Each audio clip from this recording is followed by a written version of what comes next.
Hello, xin chào tất cả các bạn. Chào mừng các bạn đã quay trở lại với kênh của mình. Hôm nay mình sẽ giới thiệu cho mọi người một món, đó là món gà xá xíu áp chảo.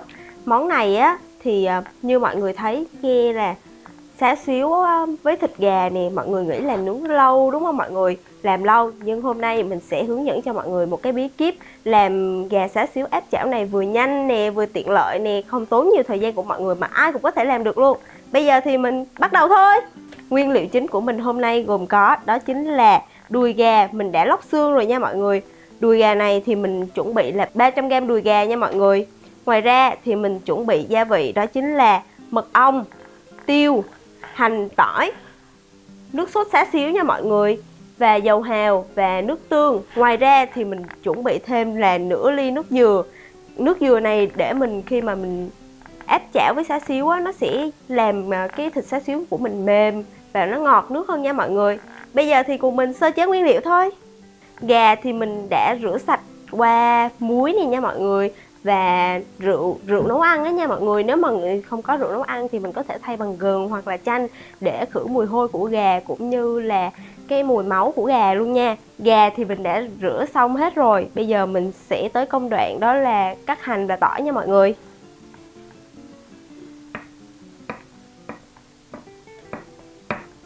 Hành tỏi mọi người cắt xong thì mọi người có thể băm nhỏ, còn không thì nhà ai mà có máy xay á mọi người bỏ vào máy xay để xay lên cho tiện cũng được luôn nha.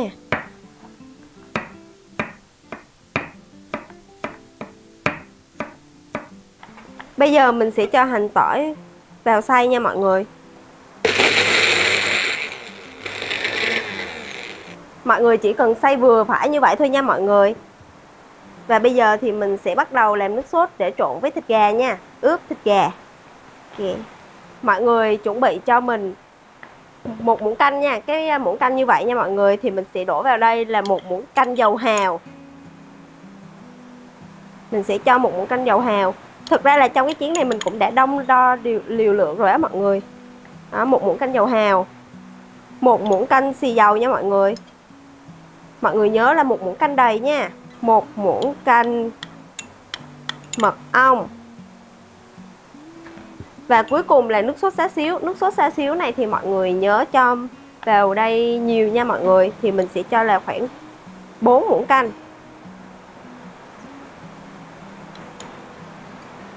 Nước sốt xá xíu này vừa giúp làm mềm thịt nè, cũng như là vừa tạo cái hương vị đậm đà hơn cho thịt đó mọi người. 4 muỗng canh nước sốt xá xíu. Và cuối cùng là mình sẽ cho khoảng là nửa muỗng cà phê tiêu nha mọi người. Thì mình sẽ rắc nhẹ tiêu lên đây và mọi người nhớ trộn đều lên cho mình nha. Sau khi làm nước sốt xong thì bây giờ mình sẽ ướp thịt gà nha mọi người. Trước khi mà mọi người ướp thịt gà thì mọi người lưu ý cho mình là mình sẽ khứa nhẹ cái thịt gà này, để khi mà mọi người ướp á thì cái miếng thịt của mình nó sẽ thấm đều cái gia vị hơn nha. Đó, mình sẽ khứa nhẹ thôi. Sau khi mà mình đã khứa thịt gà xong rồi á, mình sẽ cho vào đây là hành tỏi.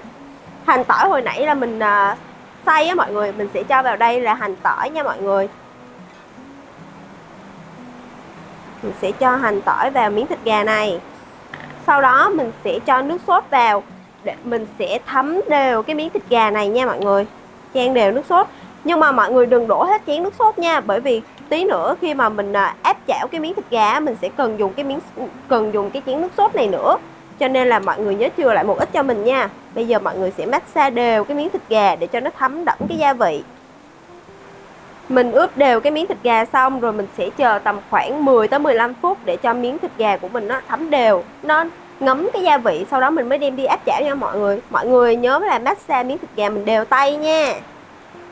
Bây giờ mình sẽ bắt bếp lên và chuẩn bị áp chảo nha mọi người. Mọi người cho vào đây là 3 muỗng canh dầu ăn cho mình nha. Mọi người chờ chảo thật nóng và dầu sôi lên thì mọi người sẽ mới bắt đầu áp chảo cho mình nha. Mọi người lưu ý cho mình là mình sẽ áp chảo cái phần thịt da xuống trước nha mọi người, để cho cái da của mình nó săn lại và mỡ rồi nó sẽ ra hết luôn nha mọi người.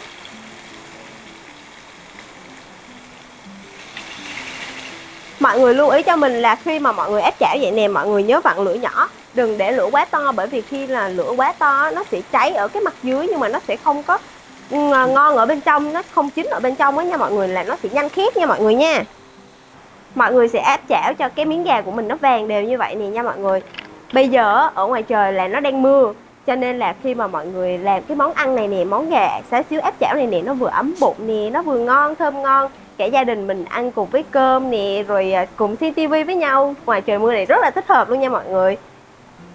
Những buổi mà cả gia đình ngồi ăn chung với nhau trên mâm cơm nè, ngoài trời thì mưa liu riu liu riu. Khi mà mình thấy gà vàng đều như vậy rồi đó mọi người, cái phần sốt còn lại hồi nãy bây giờ mình sẽ cho vào luôn nha mọi người, cho nó thấm lại cái sốt luôn.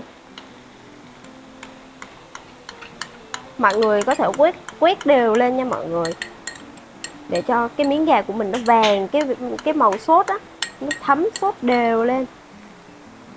Sau khi mình cho nước sốt vào thì mình sẽ cho nửa ly nước dừa nha mọi người, để bây giờ miếng gà của mình nó sẽ ngọt nước hơn á mọi người. Xong bây giờ mình sẽ để liu riu cho cái gà của mình nó bắt đầu nó thấm đều gia vị và nước sốt của mình nó sệt lại nha mọi người. Trời ơi mọi người, bây giờ là cái mùi gà á, mọi người, với cái mùi xá xíu nó thơm lên lắm luôn rồi á. Bây giờ là trời mà đang mưa như vậy, mình phải bới cái tô cơm ra mình ăn liền thôi chứ mới đã được đó mọi người, quá là thơm luôn.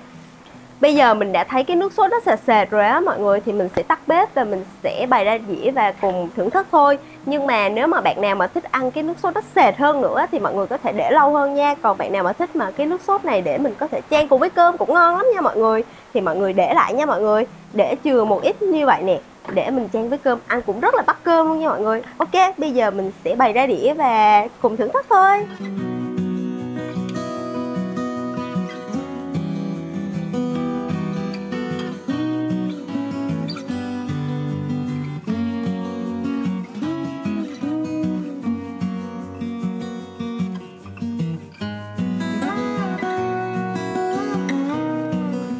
Vậy là món gà xá xíu áp chảo của mình đã hoàn thành.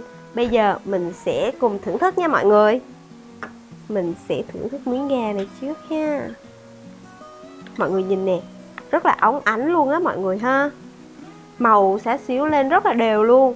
Và mọi người cũng có thể thưởng thức cùng với cơm nè. Ngoài ra cái nước sốt hồi nãy mình có hướng dẫn á mọi người có thể làm một chén nước sốt riêng cũng được.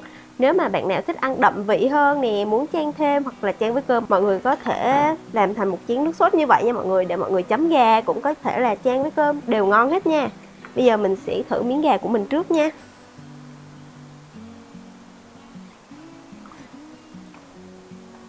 Mọi người nhìn nè, ở bên trong miếng gà nó còn mọng nước luôn nha mọi người, không hề bị khô, rất là mềm luôn. Xong rồi cái vị xá xíu á mọi người, nó ngọt này nha, xong rồi nó còn đậm cái vị nữa, mà miếng gà của mình không hề bị khô, nó vẫn còn ngọt nước lắm luôn á.